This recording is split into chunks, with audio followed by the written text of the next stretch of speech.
אז מה עדיף? פרימייר, קפקט או דווינצ'י?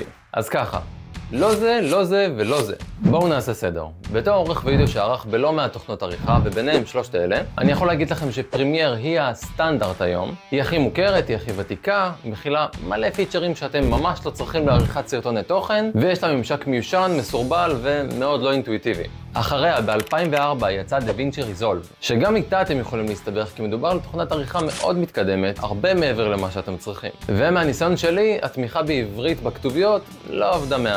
והיו חסרים לי גם פיצ'רים שמתאימים לסרטוני תוכן. ב-2022 קפקט הוציאה את הגרסה שלה למחשב, ולצערי היא גם לא אפויה. חסרים לה פיצ'רים בסיסיים כמו חיפוש פונטים, חיפוש סטיקרים ועוד. ובין לבין ב-2015 וונדרשר שחררה את פילמורה. האמת, בגרסאות הישנות של פילמורה היא לא הייתה נראית משהו והממשק היה מיושן. אבל היום מדובר בתוכנת העריכה הכי נוחה לעריכת סרטוני תוכן. ממשק ברור, נוח ונעים לעין, יכולות AI שחוסכות מלא זמן ועדכונים שוטפים. שתבינו, כל דבר שניסיתי לעשות בפרימייר, בפילמורה לקח לי חצי מהזמן.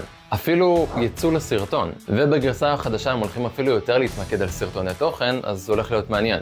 מי שמעדיף לערוך בתוכנת עריכה אחרת, פשוט מעדיף לבזבז זמן בעריכות ולא ליהנות מכל תהליך העריכה כמו שהוא אמור להיות.